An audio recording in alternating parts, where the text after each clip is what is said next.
Look closely at your shower glass or the wall tile when the light hits it from the side, especially in the late afternoon when the sun comes in low through the window. Do you notice that whitish, slightly hazy layer covering the whole surface, almost like a thin fog trapped under the glass itself? The one you can feel when you run your finger over it, a faint roughness instead of that smooth, slick feeling glass is supposed to have, but that never fully goes away no matter how hard you scrub, especially in the corners where water tends to sit. And that pinkish tint creeping along the silicone seal, or the dark stains that keep showing up in the grout and along the edge of the tub, spreading a little more every month, leaving everything with that white that never actually looks clean, no matter how long you spend on your knees scrubbing until your arm hurts and your fingers go wrinkly from the water. At some point you probably figured this was normal, that every bathroom ends up like this after a few years, no matter how expensive the tile or how new the shower door was when it was installed, and that the only solution was to keep buying stronger and stronger products hoping to finally beat that grime. I need to tell you why that never really worked, and why it was never really your fault. And the reason has nothing to do with you not scrubbing hard enough or not being thorough enough. The problem is that you were fighting two completely different enemies with the wrong weapon for both, and no one ever sat down and explained that difference to you, not your mother, not the ads on television, not the labels on the bottles themselves. Before we continue, subscribe to the channel here, because every week I share one of these old cleaning secrets that nobody teaches anymore, the kind of practical knowledge that used to be common sense in every household. And leave a comment telling me which city you're watching from. I love knowing where each of you is from, and it always warms my heart to see how far these little videos travel. That whitish haze covering the glass and tile isn't dirt in the way we usually think of dirt. It's limescale. It's hard water drying over and over on the same surface, leaving tiny invisible traces of calcium and magnesium behind each time, residues that build up little by little until they form an almost bonded layer on the material, one that becomes harder and more stubborn the longer it sits untouched.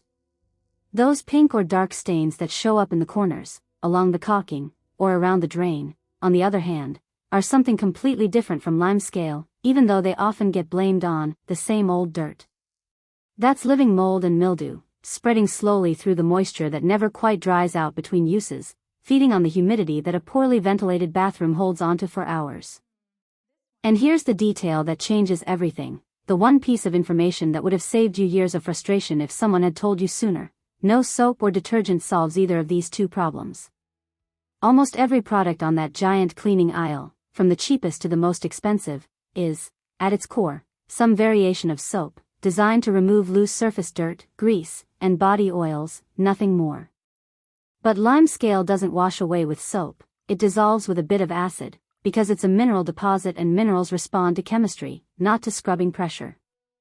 And mold doesn't come off just by scrubbing the surface, because it stays alive underneath, with roots reaching into the porous grout and silicone, and it grows back within days if you don't hit the root of it directly. In other words, this whole time you were using the wrong tool for both problems, and still feeling guilty afterward for not being able to fix it, when the truth is the products themselves were set up to fail from the start. My name is Michelle, and here I share traditional home care methods, the ones passed down from mother to daughter before there was an entire aisle of cleaning products promising to solve everything in one spray. Back then, a bit of vinegar and a well-used squeegee handled pretty much everything in the bathroom, no need to buy a new product every week, just some simple knowledge that has been increasingly forgotten over the years as marketing convinced us that only expensive, chemical-heavy solutions could really get the job done. Today I want to show you, step by step, how to properly clean the whole shower and bring back that surface you'd already given up on saving. Before using any product, take everything out of the shower. Shampoo bottles, bars of soap, sponges, razors, all of it, down to the very last item sitting on the shelf. Put it all in a basket outside, so the surface is completely clear to work on. Then, using the shower head itself or a bucket of warm water, thoroughly wet the walls, floor, and ceiling of the shower to remove loose hair, dust, and any surface dirt before applying anything else. While you're at it, open the window if there is one, or turn on the exhaust fan, since air circulation helps a lot during the whole process, both for your own comfort while working and for helping everything dry faster afterward. For the cleaning product itself, the recipe is simple, cheap, and easy to remember, the very same one many grandmothers used long before specialized bathroom sprays existed. Mix 1 part water, 1 part white vinegar, and about a teaspoon of dish soap in a spray bottle. Vinegar is the real star here, a mild acid, gentle enough not to damage most bathroom surfaces, but strong enough to dissolve limescale and kill mold and mildew, exactly the two things soap alone will never manage to do. The dish soap is just there to help break down the greasier part of the built-up residue, the thin film of body oils and soap scum that often sits mixed in with the mineral deposits. Spray this mixture generously, starting at the top of the walls and working your way down gradually, covering everything: walls, glass door, metal frame, corners, and the whole tub. Now comes the part almost everyone skips, and it's exactly because they skip this detail that the results never really show. Let the mixture sit for about 5 to 10 minutes before touching it with a sponge or brush. You don't need to scrub right away, because the secret is giving the vinegar time to work on its own, breaking down that mineral crust chemically instead of relying purely on physical force. If you notice it's starting to dry out before that time is up, especially in a warm bathroom, just spray it again to keep the surface wet and active. After that waiting period, start scrubbing from top to bottom, working section by section, so the dirty water runs down over areas you haven't cleaned yet, not over ones you've already finished. Prefer soft sponges, which become even gentler when warmed in hot water before use, or soft bristle brushes for larger, flatter areas like the tub floor. If the buildup is very thick, a plastic scraper blade can help lift it away, but only while keeping the surface well wetted, using a fresh blade, and making light, controlled movements so you don't scratch the finish. On textured, non-slip flooring, where spray products tend to run off the raised bumps without really soaking into the grooves, a cream formula product works much better, since its thicker texture settles into the recesses and stays in contact with the buildup long enough to work. Spread it well, scrub with a brush, let it sit for a bit, then rinse thoroughly. In the corners where mold appears, let the vinegar sit noticeably longer than usual, because it needs more time to reach the root of the problem hidden below the surface, not just the stain you see on top. To rinse everything off, use a cup full of water, tilting it slowly against the wall so the water runs down in a smooth, even sheet, without splashing everywhere. Repeat until all the vinegar smell and every trace of loose residue have been completely removed. And then comes the most important step of all, the one that really decides whether all this work is going to last or whether you'll be back on your knees scrubbing in a few weeks.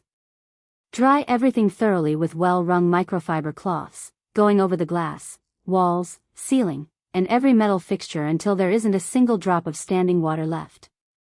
That's because every new stain, every early patch of mold, and every fresh layer of limescale all start exactly the same way, with standing water drying on its own on the surface and leaving its mineral residue behind to build up all over again, undoing everything you just accomplished. It's worth reinforcing 2 important precautions before finishing up. Never use strong acids, bleach, or other harsh, aggressive substances on these surfaces, because they can corrode the finish and leave permanent marks or discoloration that can't be undone. And, especially, never use toilet bowl cleaner on the tub or shower, even if it seems like a tempting quick fix for soap buildup, because it's formulated to be far too strong for that kind of surface and can permanently damage the coating. Always test any new product on a small, hidden spot first. It's also worth thinking about a curious detail on this whole topic. None of those products sold in bulk in the cleaning aisle actually dissolve limescale in any meaningful way, because deep down, underneath the fancy label, they're still just variations of soap. And even that daily use spray promising to prevent grime buildup ends up leaving its own thin residue over time. It's not really a matter of bad intent, it's just that there's a lot more profit in selling a product you need to buy again every month than in recommending plain white vinegar, which costs very little and lasts the whole year. In the end, there are just 3 simple habits that make all the difference day to day. After each shower, run a squeegee over the glass and walls for about 30 seconds, removing the water before it has the chance to dry and leave mineral residue behind. Keep the room ventilated, with the window open or the exhaust fan running, until everything is completely dry. And once a week, quickly spray the vinegar mixture over the whole shower, let it sit briefly, and wipe it down with a cloth, keeping any new buildup from ever really starting in the first place. Following these 3 habits, week after week, you won't have to spend hours on your knees scrubbing the shower the way you used to.